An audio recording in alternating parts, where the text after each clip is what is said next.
Hello students, स्वागत है आप सभी का आपके अपने YouTube channel smart study classes पर। तो बच्चों, आप सभी को पता है फिजिक्स में हमारी इंपॉर्टेंट ऑब्जेक्टिव टाइप क्वेश्चन की एक सीरीज चल रही है जो कि जल्दी समाप्त होने वाली है। टेंशन मत लो बच्चों। तो आपको मैं इससे पहले स्टूडेंट अल्टरनेटिंग करंट वाला जो चैप्टर है उसके इंपॉर्टेंट क्वेश्चंस करा चुका हूं। आज स्टूडेंट हम विद्युत चुम्बकीय तरंगे वाला जो चैप्टर है उसके important objective type question discuss करने वाले हैं। तो वीडियो के साथ लास्ट तक बने रहना, बिल्कुल भी स्किप मत करना। तो टेंशन मत लो, सब कुछ बहुत अच्छे से चल रहा है, ठीक है बच्चों। हेलो स्टूडेंट्स, तो आपके लिए गुड न्यूज़ है क्योंकि अनअकैडमी में एक बहुत ही अच्छा फीचर ऐड हुआ है जिसका नाम है आस्क का डाउट। इसके लिए स्टूडेंट सबसे पहले आपको क्या करना है, Unacademy learning app student play store से आपको डाउनलोड कर लेना है। डाउनलोड करके बच्चों इसे आप ओपन करोगे। ओपन करने के बाद बच्चों आपको कैटेगरी सेलेक्ट करनी है। यहाँ पर आप क्लास 10th में हो, 12th में हो, वो कैटेगरी स्टूडेंट सेलेक्ट गोल में आप जाकर सेलेक्ट कर लेना कि आप किस क्लास में हो, ठीक है ना। आप अगर 10th में हो तो 10 सेलेक्ट करोगे। तो मैंने यहाँ पर ITJ सेलेक्ट कर रखी है, तो मैं यहाँ पर इस कैटेगरी को चेंज कर सकता हूँ। मैं जो 3 डॉट्स हैं इस पर क्लिक करूँगा बच्चों, ठीक है। जैसे मैं इस 3 डॉट्स पर क्लिक करूँगा बच्चों तो मेरे पास ये ऑप्शन आ जाता है, मैं इसको चेंज कर सकता हूँ। अब जैसे क्लास 10th है, CBSE क्लास 10th, तो मैं यहाँ पर आ जाऊँगा, ठीक है। बहुत ही अच्छा फीचर है और आप इसका बेनिफिट उठाना जरूर, ठीक है बच्चों।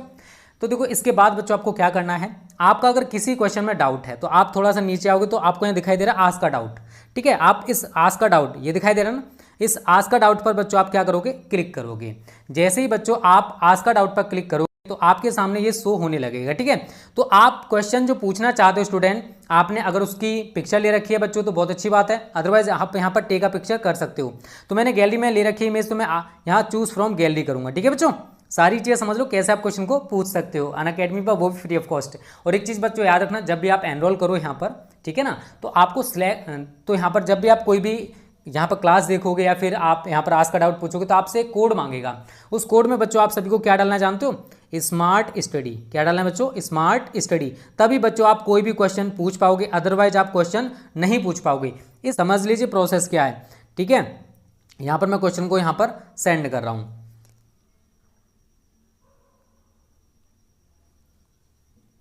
ठीक है बच्चों। सबमिट हमारा क्वेश्चन हो चुका है और मैंने यहाँ पर लिखा आ रहा है I need help with this question. तो ये किसका क्वेश्चन है, साइंस का या फिर मैथमेटिक्स का? तो बच्चों मैथमेटिक्स का क्वेश्चन है, ठीक है।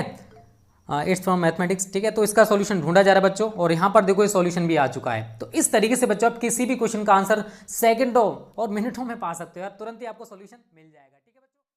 तो देखो, इस चैप्टर से जितने इंपॉर्टेंट ऑब्जेक्टिव बनेंगे वो सारे के सारे हम आज की वीडियो समाप्त कर लेंगे। और बात यार, इसकी PDF आपको टेलीग्राम चैनल पर मिल जाएगी। अगर आपने ज्वाइन नहीं किया तो इस वीडियो को डिस्क्रिप्शन में लिंक है, अदरवाइज हमारा व्हाट्सएप ग्रुप है, वहां पर कहीं ना कहीं आपको इसकी PDF जरूर मिलेगी, ठीक है बच्चों। चलिए, तो आज का जो पहला क्वेश्चन है बच्चों, और सारे क्वेश्चन देखो यहाँ से जो पूछे जाते हैं बच्चों इंपॉर्टेंट हैं, इनको आप अच्छे से तैयार जरूर करना, ठीक है। तो पहला क्वेश्चन है बच्चों, विद्युत चुम्बकीय तरंगें उत्पन्न होती हैं। विद्युत चुम्बकीय तरंगें, विद्युत चुंबकीय तरंगें उत्पन्न होती हैं। देखो, अगर आपने इलेक्ट्रोमैग्नेटिक वेव्स के बारे में पढ़ रखा है तो मैंने आपको बताया था कि जो विद्युत चुंबकीय तरंगें हैं वो त्वरित आवेश द्वारा उत्पन्न होती हैं। तो यहाँ पर ऑप्शंस आपको दे रखे हैं। ए ऑप्शन दे रखा है स्थिर आवेश द्वारा, स्थिर आवेश द्वारा। बी ऑप्शन बच्चों आपको दे रखा है इसने नियत वेग से गतिशील आवेश द्वारा, नियत वेग से गतिशील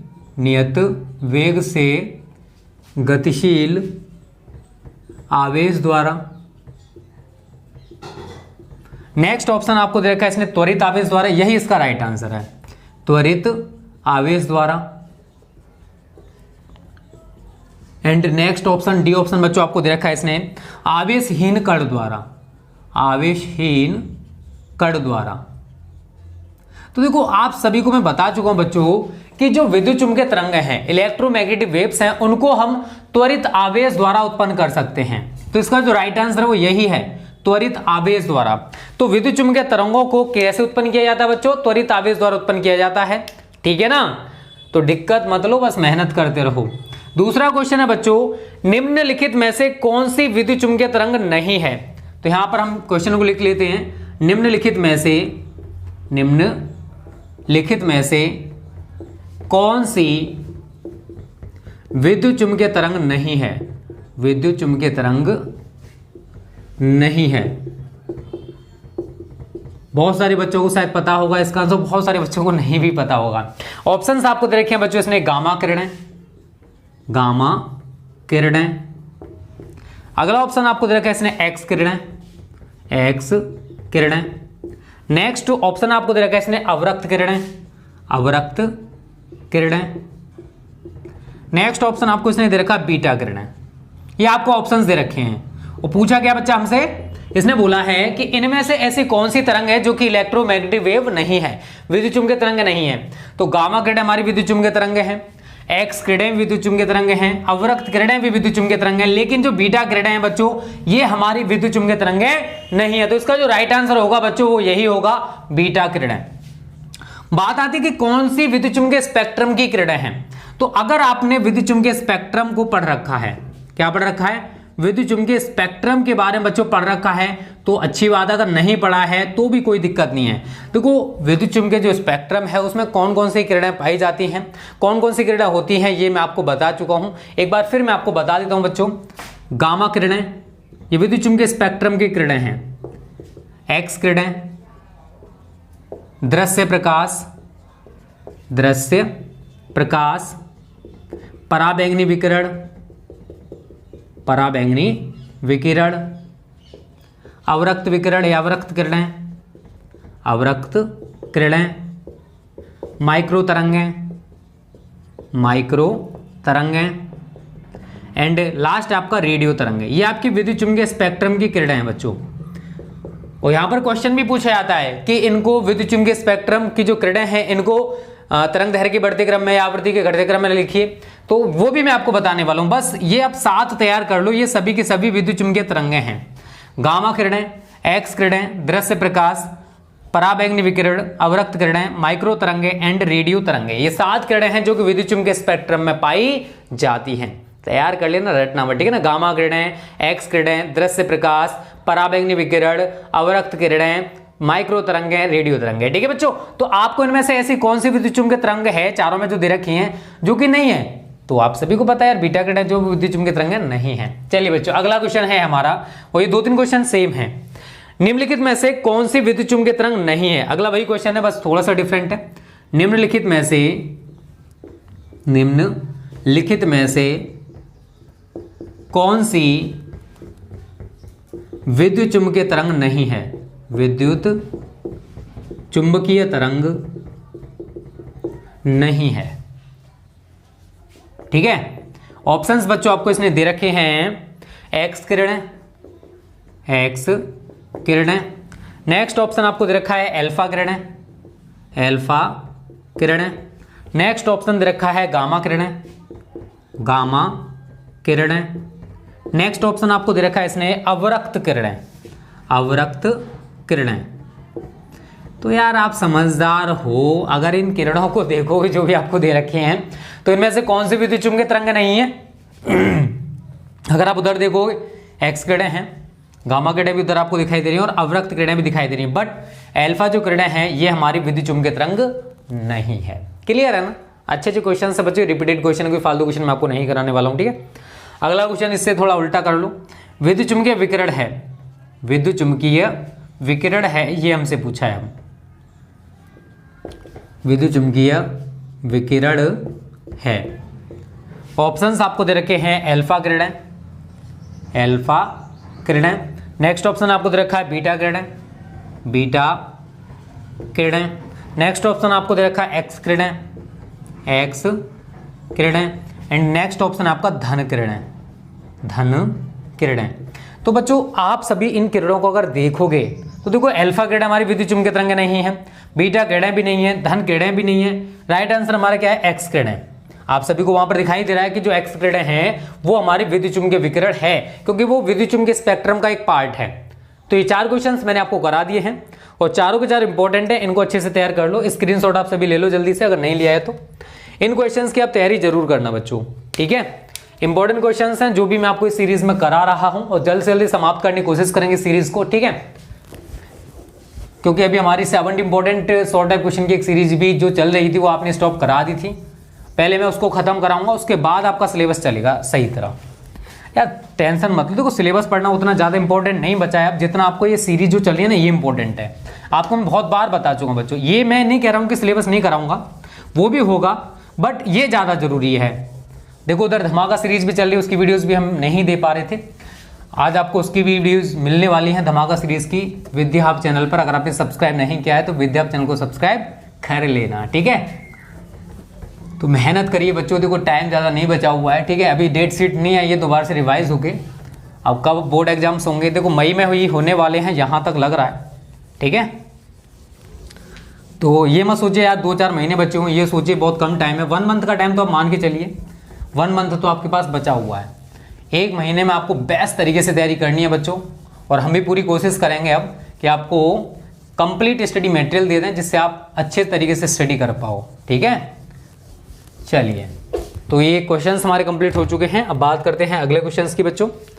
5वां क्वेश्चन कह रहा है किसी विद्युत चुम्बकीय तरंग के, समझना इसको क्या कह रहा है, किसी विद्युत चुम्बकीय तरंग के विद्युत तथा चुंबकीय क्षेत्र कैसे होते हैं। अगर किसी विद्युत चुम्बकीय तरंग की बात कर रहे हैं तो उसमें जो हमारा इलेक्ट्रिक फील्ड और मैग्नेटिक फील्ड है वो किस पोजीशन में होते हैं। परस्पर लंबवत, ये तो क्लियर है, लंबवत होते हैं दोनों, आप सभी को बता चुका था। अगर मैं इसको E मानूं और इसको B मानूं, बट एक चीज है बच्चों, ये दोनों एक दूसरे के लंबवत होते हैं लेकिन एक ही फेज में होते हैं, एक समान कला में होते हैं, ठीक है। तो इसका राइट आंसर है परस्पर लंबवत तथा समान कला में। तो इसका ए ऑप्शन एकदम सही हो जाएगा, परस्पर लंबवत, परस्पर लंबवत तथा समान कला में, समान कला में, ठीक है। इस चीज को याद रखना, किसी विद्युत चुम्बकीय तरंग के विद्युत तथा चुम्बकीय क्षेत्र परस्पर लंबवत होते हैं लेकिन दोनों के दोनों समान कला में होते हैं, सेम फेज में होते हैं। ऐसा नहीं होता कि इनकी जो कला है, इनकी जो फेज है वो डिफरेंट हो। दोनों एक दूसरे के लंबवत चलेंगे, दोनों एक दूसरे के लंबवत रहेंगे, बट दोनों की जो फेज रहेगी, दोनों की जो कला रहेगी, ऐसा नहीं कि दोनों एक दूसरे से विपरीत कला में हों, दोनों एक दूसरे के समान कला में होते हैं, बट दोनों एक दूसरे से परपेंडिकुलर होते हैं। अगला क्वेश्चन है बच्चों 6। अब देखो यहां पर सबसे अधिक आवृत्ति की तरंग है, सबसे अधिक आवृत्ति की तरंग है, आवृत्ति की तरंग है। अच्छा क्वेश्चन है बच्चों, पूछा गया है, इसको तैयार कर लेना। ऑप्शंस आपको दे रखे हैं, पराबैंगनी तरंग है, पराबैंगनी तरंग है। नेक्स्ट ऑप्शन आपको दे रखा है गामा तरंग है, गामा तरंग है। नेक्स्ट ऑप्शन आपको दे रखा है दृश्य प्रकाश तरंग है, या दृश्य प्रकाश तरंग लिख लेते हैं, चलो दे रखा है तो दृश्य प्रकाश तरंग है। एंड नेक्स्ट ऑप्शन आपको दे रखा है रेडियो तरंग है, रेडियो तरंग है। अब बच्चों समझना, देखो आवृत्ति के बढ़ते क्रम में और तरंग दैर्घ्य के बढ़ते या घटते क्रम में आपको पता होना चाहिए। अब मैं लिख रहा हूं यहां पर तरंग दैर्घ्य के बढ़ते क्रम में, तरंग दैर्घ्य के बढ़ते क्रम में जो विद्युत चुम्बकीय तरंग है उनके नाम, तरंग दैर्घ्य के बढ़ते क्रम में। यहां लिखूंगा मैं आवृत्ति के बढ़ते क्रम में, आवृत्ति के बढ़ते क्रम में, ठीक है। तरंग दैर्घ्य के बढ़ते क्रम में तो सबसे छोटी तरंग दैर्घ्य की जो तरंग है वो है गामा किरणें, गामा किरणें। इससे ज्यादा जो होती है तरंग दैर्घ्य वो है एक्स किरणें। फिर आपका है दृश्य प्रकाश, दृश्य प्रकाश। उसके बाद आपकी पराबैंगनी विकिरण, पराबैंगनी विकिरण। इनको याद रखना सीक्वेंस को, यहां से बहुत सारे क्वेश्चंस बनते हैं। उसके बाद आपकी अवरक्त किरणें, अवरक्त किरणें। उसके बाद आपकी माइक्रो तरंगें, माइक्रो तरंगें। उसके बाद बच्चों आपकी रेडियो तरंगें, रेडियो तरंगें, ठीक है। ये बात है तरंग दैर्घ्य के बढ़ते क्रम में। यहां पर कई क्वेश्चन बनेंगे कि सबसे विद्युत चुम्बकीय तरंगें जो होती हैं उनमें सबसे कम तरंग दैर्घ्य तथा सबसे बड़ी तरंग दैर्घ्य की तरंग का नाम बताइए। तो सबसे छोटी तरंग दैर्घ्य की तरंग है आपकी गामा किरणें, और सबसे बड़ी तरंग दैर्घ्य की जो तरंग है वो है रेडियो तरंग है।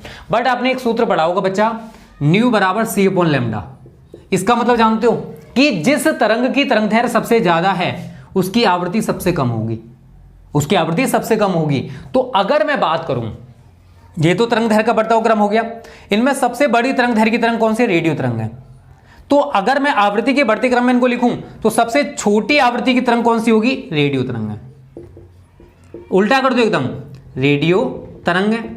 इसके बाद माइक्रो तरंग है, माइक्रो तरंग है। इसके बाद अवरक्त किरणें, अवरक्त किरणें। इसके बाद पराबैंगनी विकिरण,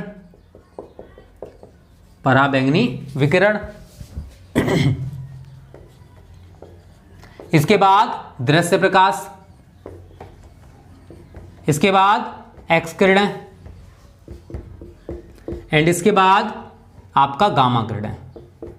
तो अकॉर्डिंग टू बच्चों, अगर आपसे पूछे जाए सबसे बड़ी आवृत्ति की तरंग, सबसे अधिक आवृत्ति की तरंग आपसे पूछे, तो सबसे अधिक आवृत्ति की तरंग आपको कौन सी दिखाई दे रही है?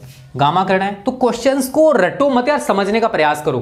अगर हमसे पूछता कि तरंग दैर्घ्य के बढ़ते हुए क्रम में अगर इन जितनी विद्युत चुम्बकीय स्पेक्ट्रम की किरणें हैं उनको अगर एक सीक्वेंस में लगाया जाए और बढ़ते हुए क्रम में हो, तो सबसे छोटी तरंग दैर्घ्य की तरंग गामा किरणें, फिर एक्स किरणें, फिर दृश्य प्रकाश, फिर पराबैंगनी विकिरण, फिर अवरक्त किरणें, फिर माइक्रो तरंगें और फिर रेडियो तरंगें हैं। अगर हम आवृत्ति के बढ़ते क्रम में बात करें तो सबसे कम आवृत्ति की जो तरंग है वो है रेडियो तरंगें, क्योंकि न्यू बराबर c/λ। जिस तरंग की तरंग दैर्घ्य सबसे ज्यादा होगी उसकी फ्रीक्वेंसी, उसकी जो आवृत्ति है बच्चों सबसे ज्यादा कम होगी। तो सबसे बड़ी तरंग दैर्घ्य की तरंग कौन सी है? आपकी रेडियो तरंग है, तो इसकी आवृत्ति सबसे ज्यादा कम होगी। तो आप उल्टा करके लिखते चले जाइए और इन आवृत्ति के बढ़ते हुए क्रम में इन जो तरंगों का है सीक्वेंस आपको पता चल जाएगा। रेडियो तरंगें, माइक्रो तरंगें, अवरक्त किरणें, पराबैंगनी विकिरण, दृश्य प्रकाश और एक्स किरणें एंड गामा किरणें। तो उम्मीद करता हूं यार आपको रटने की जरूरत नहीं पड़ेगी। और आपसे जो क्वेश्चन में पूछा था सबसे अधिक आवृत्ति की तरंग, सबसे अधिक आवृत्ति की तरंग आपको इनमें से कौन सी दिखाई दे रही है? गामा तरंग है। This is a right answer. और क्यों है वो मैंने आपको यहां पर बता दिया बच्चा। उम्मीद करता हूं यहां तक आपको कोई भी दिक्कत नहीं होने वाली है। सभी बच्चे इसका स्क्रीनशॉट ले लीजिए, क्योंकि यहां पर हमने जितना भी कॉन्सेप्ट था उसको डिस्कस करने की कोशिश की है। उम्मीद करता हूं ये कॉन्सेप्ट आपकी समझ में आ गया होगा। कॉन्सेप्ट समझना ज्यादा जरूरी है, रट्टा मत मारिए, रटने वाली चीजें नहीं होती है बच्चा। फिजिक्स है यार, इसको समझने का प्रयास करो और जब इसको समझ जाओगे तो आपको इससे लव हो जाएगा। डोंट वरी, ठीक है। और जिन बच्चों ने वीडियो को लाइक नहीं किया, लाइक कर दिया करो यार। कंजूसी बहुत करते हो आप सभी, लाइक करने में भी कंजूसी हैं। अरे एक लाइक से कुछ नहीं बिगड़ता मेरे दोस्त, बस हमें मोटिवेशन मिल जाता है, ठीक है। ज़्यादा से ज़्यादा लाइक किया करो और शेयर किया करो अपने दोस्तों के साथ इन वीडियोज़ को, क्योंकि वो भी तो फ़ायदा उठाने चाहिए ना फ्री में। चलिए बच्चों, और भी क्वेश्चंस हैं वो मैं आपको करा देता हूँ। और कल की जो वीडियो है या परसों की वीडियो जब भी आई, नेक्स्ट वीडियो इसकी ऑब्जेक्टिव की, देखो सिलेबस कराऊंगा, मैं मना नहीं कर रहा हूँ। पहले ये सीरीजों खत्म हो जाए तो मैं कहते हैं ना यार ये कराऊँ वो कराऊँ, मैं कभी भी परेशान हो जाता हूँ, कराऊँ क्या आखिर। तो पहले सीरीज खत्म होने दो, धमाका सीरीज है, ऑब्जेक्टिव की है, वेरी शॉर्ट टाइप की है, तो फिर हमारा माइंड एकदम रिलैक्स हो जाएगा, क्योंकि जितनी भी सीरीज हैं वो हमारी कंप्लीट हो चुकी होंगी। फिर हम पूरा पूरा फोकस कर सकते हैं सिलेबस पर। और सिलेबस यार इतना नहीं है, अगर मैं सही तरह 3-4 दिन लग गया तो पूरा सिलेबस खत्म हो जाएगा मेरे दोस्त, टेंशन मत लो बस, ठीक है। 7वां क्वेश्चन देखिए, इसमें क्या कह रहा है? विद्युत चुम्बकीय स्पेक्ट्रम की सबसे अधिक एवं सबसे कम आवृत्ति वाली तरंग, सबसे अधिक आवृत्ति की तरंग, सबसे अधिक आवृत्ति की तरंग, आवृत्ति की तरंग, ठीक है, और सबसे कम आवृत्ति की तरंग, सबसे कम आवृत्ति की तरंग, आवृत्ति की तरंग, ये हमको बताइए। अभी मैंने आपको बताया है सबसे अधिक आवृत्ति की तरंग इनमें से कौन सी थी? गामा किरणें। कौन सी थी? गामा किरणें। और सबसे कम आवृत्ति की जो तरंग है बच्चों वो कौन सी थी? रेडियो तरंग है, रेडियो तरंग है। अब ये ऑप्शन आप देख लीजिए, वही हमारा राइट हो जाएगा, गामा किरणें रेडियो तरंग है, यही आपका राइट आंसर है। तो ए ऑप्शन हमारा एकदम सही होगा 7वें क्वेश्चन का। तो रटना नहीं यार, समझना है। अगला क्वेश्चन है बच्चों 8वां, इसमें क्या कह रहा है? सबसे बड़ी तरंग दैर्घ्य की विद्युत चुम्बकीय तरंगें हैं, सबसे बड़ी तरंग दैर्घ्य की, बड़ी तरंग दैर्घ्य की विद्युत चुम्बकीय तरंगें हैं, विद्युत चुम्बकीय तरंगें, विद्युत चुम्बकीय तरंगें हैं। ऑप्शंस बच्चों आपको इसने दे रखे हैं, एक्स किरणें, एक्स किरणें। नेक्स्ट ऑप्शन आपको दे रखा है रेडियो तरंगें, रेडियो तरंगें। नेक्स्ट ऑप्शन आपको इसने दे रखा है पराबैंगनी किरणें, पराबैंगनी किरणें। नेक्स्ट ऑप्शन आपको इसने दे रखा है बच्चों अवरक्त किरणें, अवरक्त किरणें। तो यार आप सभी जानते हो बच्चा, मैंने अभी आपको बताया था तरंग दैर्घ्य के बढ़ते हुए क्रम में सभी तरंग दैर्घ्य का एक सीक्वेंस, तरंगों का एक सीक्वेंस बताया था। सबसे बड़ी तरंग दैर्घ्य की उसमें विद्युत चुम्बकीय तरंग कौन सी थी? सबसे बड़ी तरंग दैर्घ्य की यार रेडियो तरंग अभी कुछ देर पहले तो आपको बताया, यहाँ पर पूरा सीक्वेंस लिखा था, तो उसमें सबसे बड़ी तरंग दैर्घ्य की तरंग हमारी कौन सी थी? रेडियो तरंग है। ठीक है बच्चों, उम्मीद करता हूँ यहाँ तक आपको समझ में आ रहा होगा, उम्मीद करता हूँ। ठीक है, नवा एक छोटा सा प्यारा सा न्यूमेरिकल है, इसमें क्या कह रहा है, किसी विद्युत चुम्बकीय तरंग में विद्युत क्षेत्र का आयाम आपको दे रखा है, विद्युत क्षेत्र का मतलब ई नॉट आपको दे रखा है बच्चों, इसने 5 वोल्ट प्रति मीटर। उसके बाद हमसे चुंबकीय क्षेत्र का आयाम बी नॉट हमसे पूछा है, एंड आप सभी को शायद इसका सूत्र पता होगा, E naught upon B naught is equal to C होता है। हमको निकालना क्या बच्चा? बी नॉट निकालना है, तो बी नॉट बराबर क्या हो जाएगा? E naught upon C. E naught हमको दे रखा है बच्चों 5 और सी 3 गुणा 10⁻⁸। 3 से उसको डिवाइड कर लीजिए, 3 एकम 3 2 0, ये हमारा आंसर आ जाएगा। इसको आप ऊपर लेके जाओगे, पावर आपकी नेगेटिव हो जाएगी। जरा देखिए आंसर आपको कहीं दे रखा है 1.67 गुणा 10⁻⁸ टेस्ला, ये आपका बी ऑप्शन एकदम सही हो जाएगा। ठीक है, बी ऑप्शन हमारा एकदम सही होगा। तो रटना नहीं यार, समझना है, क्वेश्चंस अच्छे हैं, इंपॉर्टेंट हैं, आप इनको सही तरह तैयार करोगे तो आप आसानी से इनके आंसर्स दे सकते हो। देखो रटोगे तो कुछ नहीं होने वाला है। 10वां क्वेश्चन है, इसका राइट आंसर जो भी आप मुझे कमेंट करके बताओगे, आपके लिए होमवर्क है बच्चों। ऊष्मा विकिरण है या ऊष्मीय विकिरण है, कौन सी तरंग है जो ऊष्मीय विकिरण है? ऊष्मीय विकिरण है। ऑप्शंस आपको इसने दे रखे हैं, ए ऑप्शन दे रखा है गामा विकिरण, गामा विकिरण। बी ऑप्शन आपको इसने दे रखा है बच्चों सूक्ष्म तरंग है, सूक्ष्म तरंग है। सी ऑप्शन आपको इसने दे रखा है अवरक्त विकिरण, अवरक्त विकिरण। एंड डी ऑप्शन आपको दे रखा है रेडियो तरंग, रेडियो तरंग है। तो बच्चों इसका जो भी राइट आंसर है, जो भी राइट आंसर आपको पता है कि इसमें से कौन सी उसमें विकिरण है, वो मुझे आप कमेंट करके बता सकते हो। जो भी राइट आंसर हो 10 का ए बी सी डी, और ज़्यादा से ज़्यादा बच्चे यार कमेंट क्या करो, मुझे पता पड़ना चाहिए आप कितने ज़्यादा बच्चे लास्ट तक वीडियो को देख रहे हो। देखो वीडियो को अगर आप पूरा नहीं देखोगे, आप अपना नुकसान करो, हमारा कुछ भी नुकसान नहीं होने वाला है, क्योंकि जितना भी कॉन्सेप्ट है वो मैं आपको पूरा बता के चल रहा हूँ। कैसे भी क्वेश्चन कहीं से भी घुमा के दे देता तो भी आप आंसर कर सकते हो, बट वही बात ना यार, अगर आप वीडियो को नहीं देखोगे तो आपको कॉन्सेप्ट पता नहीं चलेगा, तो फिर आंसर्स कहाँ से दे पाओगे। तो वीडियो बच्चों यहाँ तक समझ में आ गई होगी। और देखो आगे जो मैंने इसमें जो वेरी शॉर्ट टाइप और शॉर्ट टाइप क्वेश्चंस बनते हैं वो भी बता दिए हैं बच्चों। जैसे अगर मैं वेरी शॉर्ट टाइप क्वेश्चंस की बात करूंगा तो विस्थापन धारा एवं चालन धारा से संबंधित एम्पियर के नियम का हमें व्यंजक लिखना है। बहुत सिंपल था, मैं आपको बता भी चुका हूँ, सभी को शायद पता होगा। Integration B vector dot D L vector is equal to mu naught I C plus I D. ठीक है, विद्युत चुम्बकीय स्पेक्ट्रम में सबसे छोटी और सबसे बड़ी तरंगदैर्घ्य की तरंगों के नाम बता दो कि मुझे पता है। दृश्य प्रकाश, पराबैंगनी किरणें, हर्ट्ज तरंगों को तरंगदैर्घ्य के बढ़ते हुए क्रम में लिखना है, इसका भी आंसर दे सकते हो। अगला है 600 नैनोमीटर तरंगदैर्घ्य का जो प्रकाश है वो विद्युत चुम्बकीय तरंग के किस भाग में आता है? इसका आंसर शायद देने में दिक्कत हो सकती है आपको, अगर आपने स्पेक्ट्रम के बारे में नहीं पढ़ा है तो। ये क्वेश्चन इतना इंपॉर्टेंट नहीं है फिर भी। इसी तरीके से बच्चों अगर आगे बढ़ोगे तो लाल तथा बैंगनी प्रकाश में किसकी आवृत्ति अधिक होती है? विद्युत चुम्बकीय स्पेक्ट्रम में सबसे बड़ी तथा सबसे छोटी तरंगदैर्घ्य की तरंगों के नाम। ये क्वेश्चन बहुत ज्यादा आते हैं, जो तरंगदैर्घ्य के ऊपर डिपेंड है ना, कि बहुत सारी तरंगें दे देंगे विद्युत चुम्बकीय स्पेक्ट्रम की, इनको आवृत्ति के बढ़ते क्रम में लिखिए, तरंगदैर्घ्य के बढ़ते क्रम में लिखिए, या सबसे बड़ी तरंगदैर्घ्य की तरंग का नाम, या सबसे छोटी तरंगदैर्घ्य की तरंग का नाम। इस टाइप से जो क्वेश्चन आते हैं ना बच्चों, बहुत ज्यादा होते हैं, तो आपको इन क्वेश्चन पर थोड़ा ज्यादा फोकस करना है, इंटेलिजेंट करोगे। ठीक है, ये यहाँ तक क्वेश्चन सेम है। एंड लघुत्तरी में शॉर्ट टाइप क्वेश्चन में बात करूंगा तो विस्थापन धारा क्या है, इसकी जो आवश्यकता है क्यों महसूस की गई, इसकी व्याख्या करनी है, और एम्पेयर मैक्सवेल का जो समीकरण है उसको प्राप्त करना है। नेक्स्ट है मैक्सवेल के प्रकाश विद्युत चुम्बकीय तरंग सिद्धांत का उल्लेख करना है। एंड नेक्स्ट है विद्युत चुम्बकीय तरंगों के 4 प्रमुख अभिलक्षण। तो उम्मीद करते हैं सारे क्वेश्चन आप आसानी से कर पाओगे बच्चों। तो ये था प्रैक्टिस सेट जो कि हमारा है इलेक्ट्रोमैग्नेटिक वेव्स वाले चैप्टर का। इसके जितने भी इंपॉर्टेंट ऑब्जेक्टिव थे वो मैंने आपको कंप्लीट करा दिए हैं। Short type and very short type जो क्वेश्चंस यहाँ से बन सकते हैं वो भी मैंने आपको बता दिए हैं। इनकी तैयारी आप बच्चा अच्छे से करोगे तो आप सभी क्वेश्चंस के आंसर आसानी से कर पाओगे। ठीक है, तो स्क्रीनशॉट आप सभी ने ले लिया होगा। आज की वीडियो को बच्चों यहीं पर समाप्त करते हैं। उम्मीद करता हूँ वीडियो आपको अच्छी लगी होगी। अच्छी लगी तो वीडियो को लाइक कर देना, और ये सीरीज समाप्त हो जाने दो वेरी शॉर्ट टाइप क्वेश्चंस की एंड ऑब्जेक्टिव की, फिर हम सुकून से सिलेबस को डिस्कस कर सकते हैं। सिलेबस उतना नहीं जितना आप सोच रहे हो। ज्यादातर जो सिलेबस आपका है ना, जो धमाका सीरीज है, वेरी शॉर्ट टाइप क्वेश्चन या शॉर्ट टाइप क्वेश्चन, यहाँ पर समाप्त हो जाएगा।